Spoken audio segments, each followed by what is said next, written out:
Yang menentukan untuk bisa pindah kemanapun ibu kota negara itu adalah rakyat. Jadi kalau ada kehendak untuk memindahkan ibu kota, itu bukan oleh DPR, itu dilakukan oleh MPR. Dan MPR karena sekarang sudah bukan penjelmaan dari rakyat, MPR itu bukan penjelmaan sekarang. Kalau dulu MPR itu adalah penjelmaan seluruh rakyat Indonesia, sekarang bukan.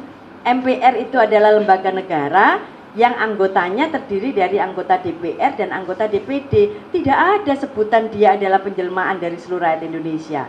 Maka ketika ada kehendak untuk memindahkan ibu kota, harus dimintakan persetujuan ke rakyat. Jokowi ini hukum dirusak, etika dirusak, dan etika kehidupan berbangsa bernegara saya kira dirusak oleh rezim yang 10 tahun ini berlangsung. Menurut saya, bahkan Prof. Jimli juga pernah mengatakan banyak jalan yang sebetulnya sudah bisa membawa presiden ini dimakzulkan.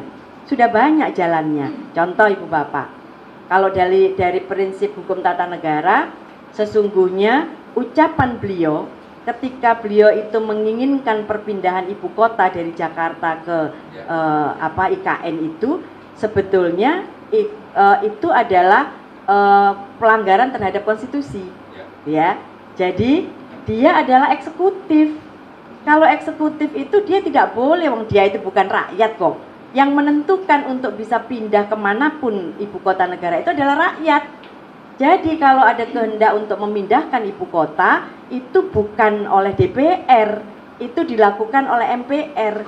Dan MPR karena sekarang sudah bukan penjelmaan dari rakyat, MPR itu bukan penjelmaan sekarang. Kalau dulu MPR itu adalah penjelmaan seluruh rakyat Indonesia, sekarang bukan.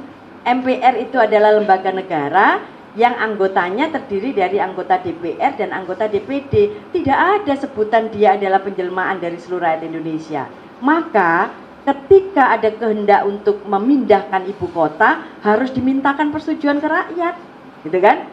Nah, apa namanya? Itu harusnya referendum. Nah, mekanisme referendum itu ternyata sudah dihapus oleh reformasi yang kebablasan menurut saya. Jadi reformasi itu kemudian dihilangkan. Nah, jadi ada inkonsistensi.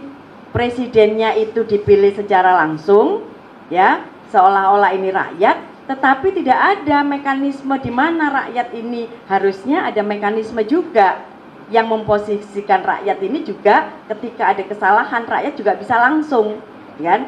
Nah, tidak ada sekarang itu mekanisme rakyat itu bisa meminta pertanggungjawaban langsung kepada presiden. Nah, itu sama sekali tidak ada. Sehingga menurut pendapat saya, apa yang dilakukan oleh Pak Jokowi sebagai presiden mengusulkan perpindahan ibu kota dan tiba-tiba diiyakan dalam sekejap mata tanpa ada analisis segala macam, kemudian tanpa ada meminta persetujuan rakyat, itu sudah salah satu jalan untuk pemakzulan, karena itu pengkhianatan kepada negara, melanggar undang-undang dasar. Itu yang jadi itu sudah satu hal yang dari awal dulu saya sampaikan, ini sudah jalan yang bisa dilakukan. Yang kedua, kebijakan keuangan. Beliau itu eksekutif.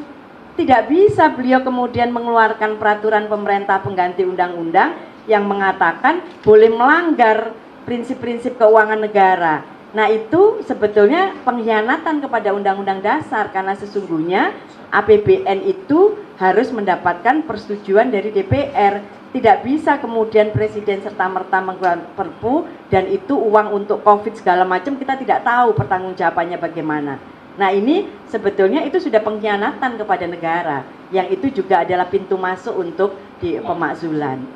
Yang ketiga, Prof. Jimli mengatakan ketika hakim MK itu kemudian di recall oleh anggota DPR dan kemudian DPR langsung mengganti dengan orang lain, wakil ketua MK namanya Profesor Aswanto, kemudian dibawa ke DPR dan diberhentikan, kemudian presiden mengeluarkan kepres, itu sudah pengkhianatan, karena ini adalah lembaga yudisial yang bebas dari intervensi manapun, dan kemudian diintervensi oleh presiden dengan mengeluarkan kepres. Itu sudah jalan untuk pemakzulan kepada presiden. Jadi banyak sekali ruang-ruang yang sesungguhnya itu sudah penyalahgunaan kewenangan yang saya katakan abuse of power itu dilakukan